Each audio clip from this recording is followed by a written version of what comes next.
Good evening, everyone. I've got another round of applause for Joe. It's hard coming on first, isn't it?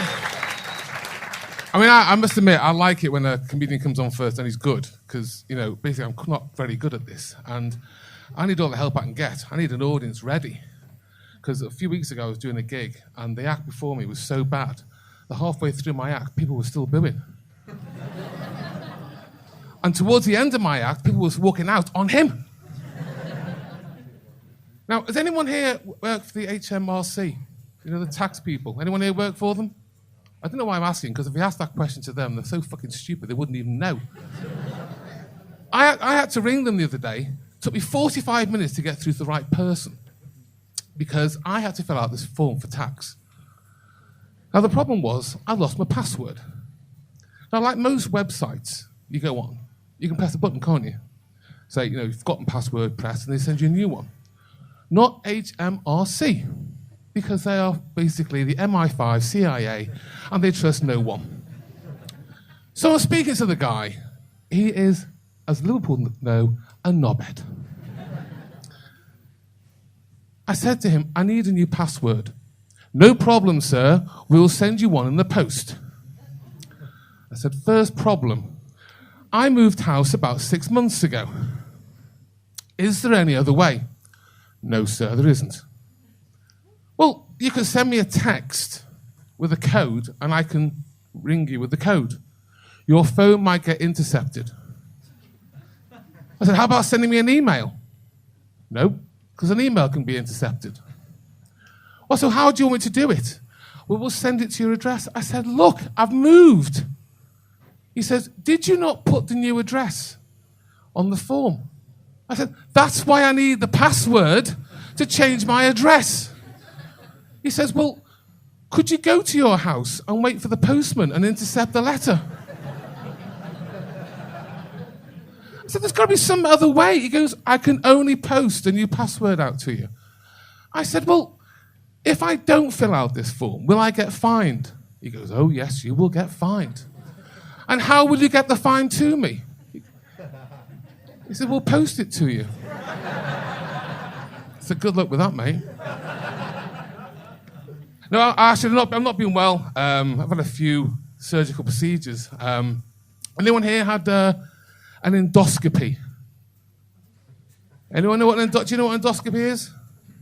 No. An endoscopy, you're very lucky people who haven't had one. An endoscopy is a tube, a camera that goes down your mouth to look down your throat.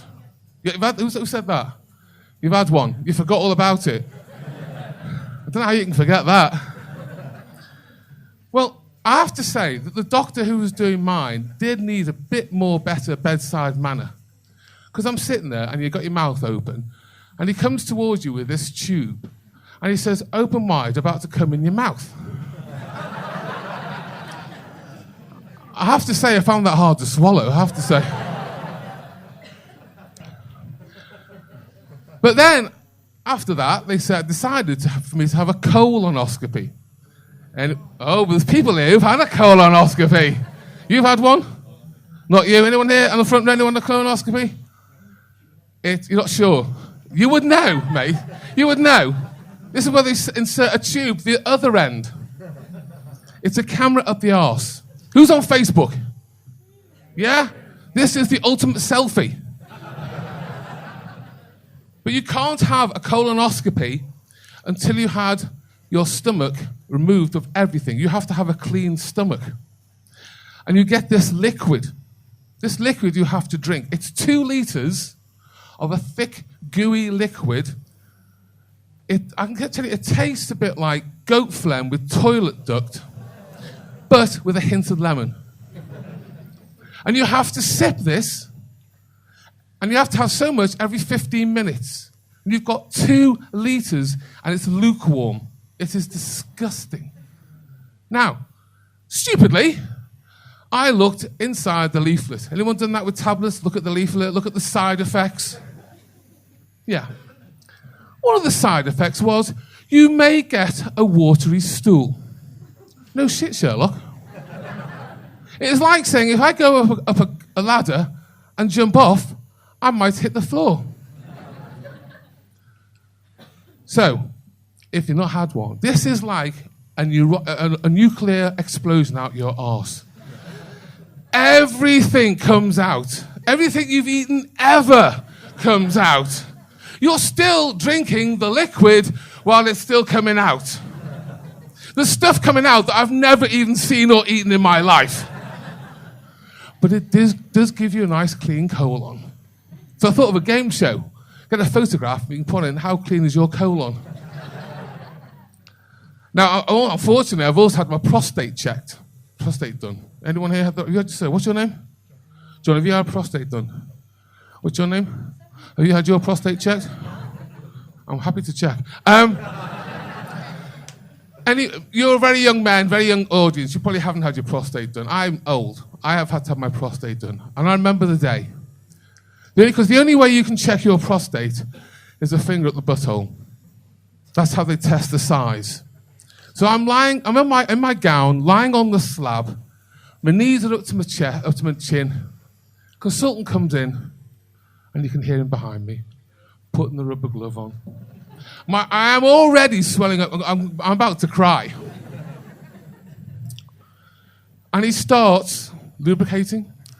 A finger goes in. Most men here are wincing at them, I can tell. And he goes, "Relax, Henry, relax. Don't worry about the erection." I said, "I haven't got an erection." He says, "I wasn't talking about you."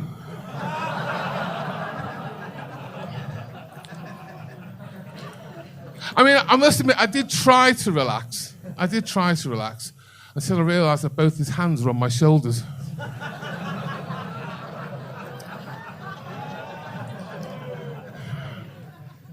He then, in his infinite wisdom, I mean, he's got hands like shovels, this guy, you know.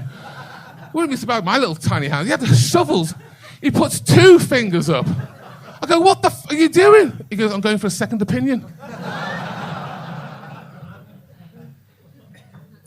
So he finishes, starts to walk out, and as he's walking out one door, the nurse comes in, and she came up to me, and she uttered those 5 immortal words that will haunt me forever. "Who the fuck was that?" Ladies and gentlemen, my name is Henry Churney. Thank you very much.